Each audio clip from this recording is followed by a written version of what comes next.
രാമ ഹരേ രാമ രാമ രാമ ഹരേ ഹരേ, ഹരേ കൃഷ്ണ കൃഷ്ണ കൃഷ്ണ ഹരേ ഹരേ. സച്ചിദാനന്ദരൂപായ വിശ്വോത്പത്യാദിഹേതവേ താപത്രയ വിനാശായ ശ്രീകൃഷ്ണായ വയം നമഃ. എല്ലാ സജ്ജനങ്ങൾക്കും നമസ്കാരം. ഇവിടെ 5ാമത്തെ ദശകം തുടങ്ങുകയാണ്. വിരാട് പുരുഷോത്പത്തി. ഇന്ന് 1, 2, 3 ശ്ലോകങ്ങൾ നോക്കാം. ആദ്യം 1ാമത്തെ ശ്ലോകം.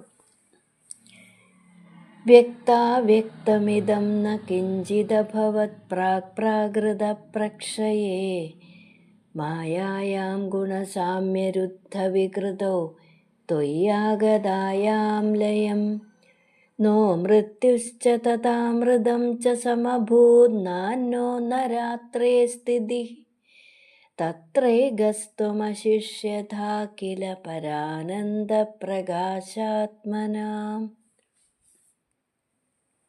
പദം മുറിച്ച് പറയാം.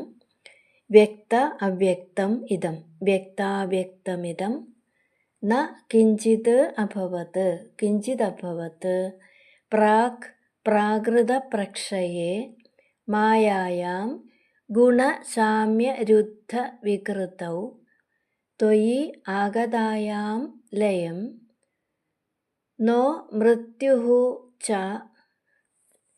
തഥാ അമൃതം ച, ന മൃത്യുഃ ച തഥാ അമൃതം ച സമഭൂത് ന അന്നഃ നാന്യോ ന രാത്രേഃ സ്ഥിതിഃ തത്ര ഏകഃ ത്വം അശിഷ്യഥ തത്രൈകസ്ത്വമശിഷ്യഥ കില പരാനന്ദ പ്രകാശ ആത്മന, പരാനന്ദ പ്രകാശാത്മന. പ്രാക് എന്ന് പറഞ്ഞ പണ്ട്, പ്രാകൃത പ്രക്ഷയെ മഹാപ്രളയകാലത്ത്, മായായാം മായയുടെ ഗുണസാമ്യ രുദ്ധ വികൃതൗ ഗുണസാമ്യത്താൽ തടുക്കപ്പെട്ട വികാരമുള്ളതായിട്ട്. ഗുണസാമ്യം എന്ന് പറയുന്നത് സത്വരജസ്തമോ ഗുണങ്ങൾ ഒരേ അളവിൽ വരുമ്പോൾ വികാരങ്ങൾ നിരോധിക്കപ്പെടുന്നു. സത്വരജസ്തമോ ഗുണങ്ങളുടെ ഏറ്റക്കുറച്ചിലുകൾ അനുസരിച്ച് മനുഷ്യ സ്വഭാവത്തിന് മാറ്റമുണ്ടാകും. സത്വം, രജസ്, തമസ് ഇവ ഒരേ അളവിൽ നിൽക്കുമ്പോൾ വികാരങ്ങൾ നിരോധിക്കപ്പെടുന്നു. ത്വയി ലയം ആഗതായാം, അങ്ങയിൽ ലയിച്ചപ്പോൾ, ഗുണസാമ്യത്താൽ തടുക്കപ്പെട്ട വികാരമുള്ളതായിട്ട് അങ്ങയിൽ ലയിച്ചപ്പോൾ, വ്യക്തം അവ്യക്തം, വ്യക്തവും അവ്യക്തവുമായ, സ്ഥൂലവും സൂക്ഷ്മവുമായ ഇതം ഇത്, ഈ പ്രപഞ്ചം കിഞ്ചിത് ന അഭവത്, ഒട്ടും തന്നെ ഉണ്ടായിരുന്നില്ല. തഥാ അപ്പോൾ, മൃത്യുഃ അമൃതം ച ന സമഭൂത്, മൃത്യുവോ മോക്ഷമോ ഒന്നും ഉണ്ടായിരുന്നില്ല. അന്നഃ സ്ഥിതിഃ ന, പകലിൻ്റെ സ്ഥിതി ഉണ്ടായിരുന്നില്ല.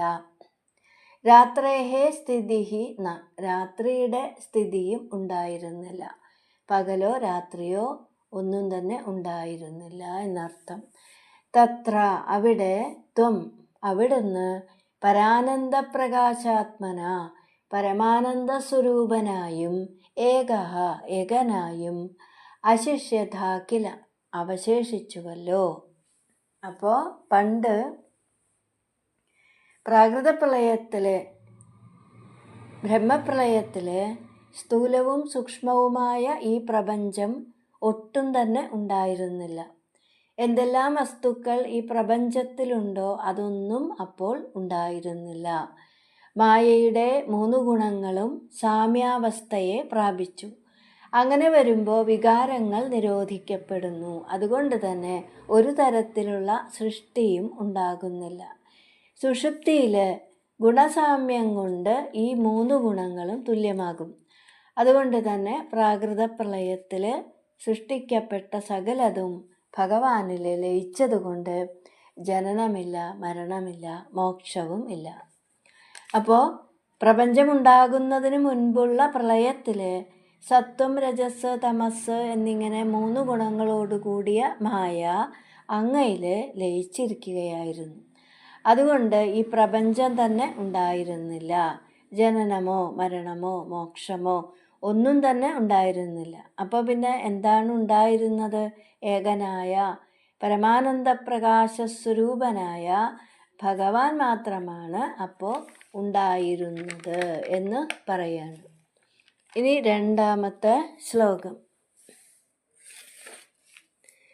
കാലഃ കർമ്മഗുണാശ്ച ജീവനിവഹ വിശ്വം ച കാര്യം വിഭോ ചില്ലീലാരതിമേയുഷി ത്വയി തഥാ നിർലീനതാമായയു തേഷാം നൈവ വദന്ത്യസത്വമയി ഭോ ശക്ത്യാത്മനാ തിഷ്ഠതാം നോ ചേത് കിം ഗഗനപ്രസൂനസദൃശാം ഭൂയോ ഭവേത് സംഭവ.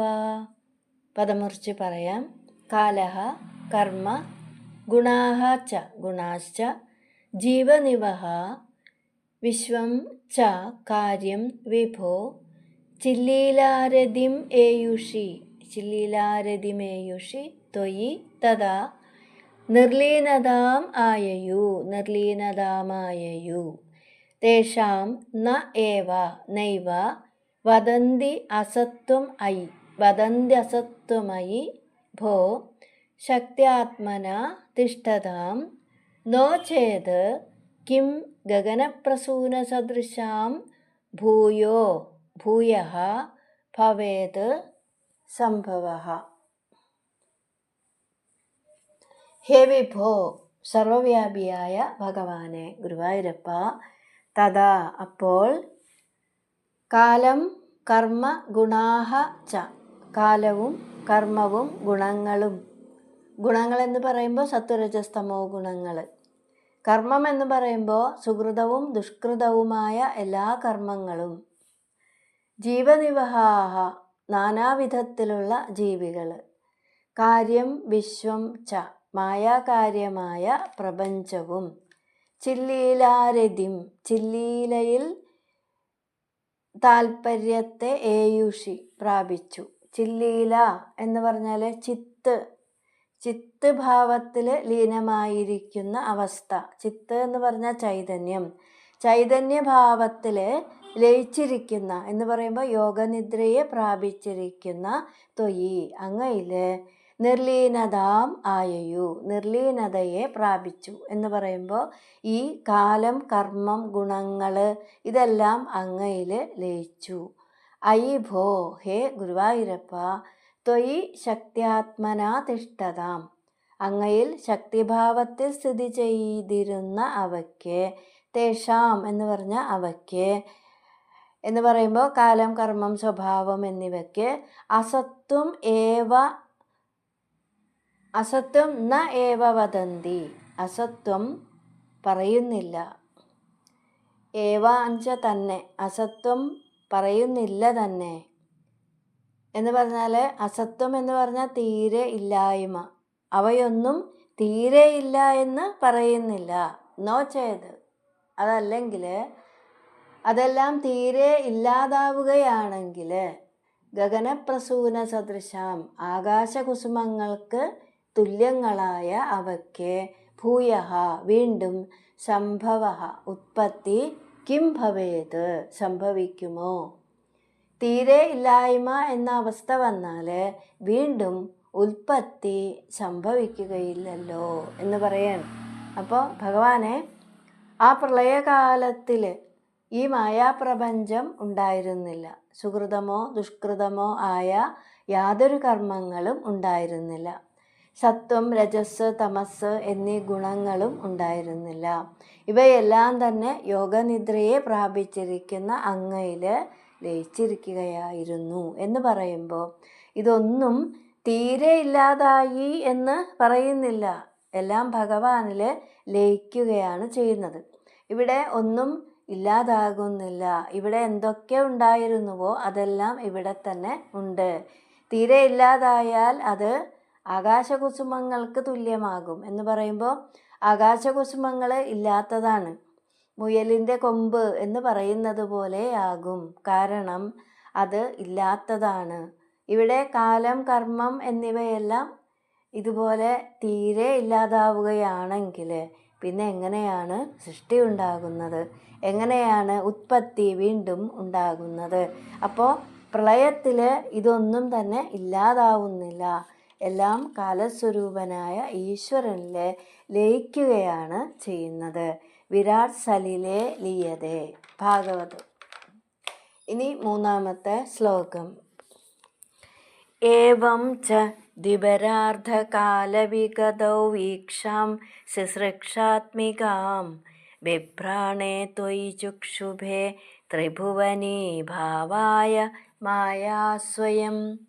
മായാദഃ ഖലു കാലശക്തിരഖിലാദൃഷ്ടം സ്വഭാവോऽപി ച പ്രാദുർഭൂയ ഗുണാൻ വികാസ്യ വിദധുസ്തസ്യാഃ സഹായക്രിയാം. പദം മുറിച്ച് പറയാം. ഏവം ച ദ്വിപരാർദ്ധകാലവിഗതൗ ഈക്ഷാം ശുശ്രൂഷാത്മികാം ബിഭ്രാണേ ത്വയി ചുക്ഷുഭേ ത്രിഭുവനീഭാവായ മായാ സ്വയം. മായാദഃ ഖലു കാലശക്തിഃ അഖില അദൃഷ്ടം കാലശക്തിരഖിലാദൃഷ്ടം സ്വഭാവോऽപി ച പ്രാദുർഭൂയ ഗുണാൻ വികാസ്യ വിദധുസ്തസ്യാഃ സഹായക്രിയാം. ഏവം ച ഇപ്രകാരം ദ്വിപരാർദ്ധകാലവിഗതൗ കുറച്ച് വർഷങ്ങൾ കടന്നുപോയപ്പോൾ, 2 പരാർദ്ധം കടന്നുപോയപ്പോൾ, ശുശ്രൂഷാത്മികാം സൃഷ്ടി നടത്താനുള്ള ആഗ്രഹം കൊണ്ട്, ഈക്ഷാം ബിഭ്രാണേ മായയെ ഒന്ന് നോക്കി. ഏകനായ ഈശ്വരൻ തനിക്ക് പലതാകണം എന്ന് സങ്കല്പിച്ചിട്ട് പ്രകൃതിയെ ഒന്ന് നോക്കി. ത്രിഭുവനീഭാവായ ഭുവനത്രയം ആയിത്തീരാൻ വേണ്ടിയിട്ട്, ഭുവനത്രയം എന്ന് പറയുമ്പോൾ 3 ലോകങ്ങൾ, പാതാളം, ഭൂമി, സ്വർഗം. പാതാളം 7 ലോകങ്ങൾ, 7 ലോകങ്ങൾ ചേർന്നതാണ് പാതാളം. പിന്നെ ഭൂമി, സ്വർഗം 6 ലോകങ്ങൾ ചേർന്നതാണ്. അപ്പം അങ്ങനെ 14 ലോകങ്ങൾ. മായ സ്വയം ചുക്ഷുഭേ, മായ സ്വയം ക്ഷോഭിച്ചു, ഉണർന്നു, അതല്ലെങ്കിൽ ഇളകി.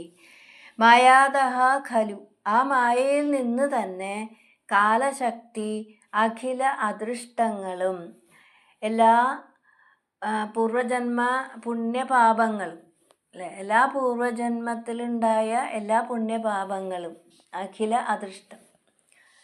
അപ്പോൾ കാലശക്തി അഖില അദൃഷ്ടം, അതിൽ നിന്നുണ്ടായ സ്വഭാവങ്ങൾ പ്രാദുർഭൂയ പൊന്തി വന്നിട്ട്, ഗുണാൻ വികാസ്യ ത്രിഗുണങ്ങളെ വികസിപ്പിച്ചിട്ട്, തസ്യാഹ ആ മായയ്ക്ക് സഹായക്രിയാം സഹായകമായി നിൽക്കുക എന്ന പ്രവൃത്തിയെ വിദധുഹു ചെയ്തു. അപ്പോൾ ഇപ്രകാരം 2 പരാർദ്ധകാലം കടന്നുപോയപ്പോൾ സൃഷ്ടി നടത്തണം എന്ന ആഗ്രഹത്തോടു കൂടിയിട്ട് ഭഗവാനിൽ തന്നെ ലയിച്ചിരിക്കുന്ന പ്രകൃതിയെ അല്ലെങ്കിൽ മായയെ ഭഗവാൻ ഒന്ന് നോക്കിയപ്പോൾ പ്രകൃതി ഉണർന്നു. ആ മായയിൽ നിന്ന് തന്നെ കാലശക്തിയും പൂർവജന്മകൃതമായ എല്ലാ പുണ്യപാപങ്ങളും അതിൽ നിന്നുണ്ടായ സ്വഭാവവും എന്ന് പറഞ്ഞ സംസ്കാരവും പൊന്തി വന്നു. ഈ കാലകർമ്മങ്ങളാകുന്ന ശക്തികൾ സാമ്യാവസ്ഥയെ പ്രാപിച്ചിരുന്ന സത്വരജസ്തമോ ഗുണങ്ങളെ വികസിപ്പിച്ചിട്ട് മായയെ സഹായിക്കുക എന്ന പ്രവൃത്തി ചെയ്യുന്നു. ഹരേ കൃഷ്ണ.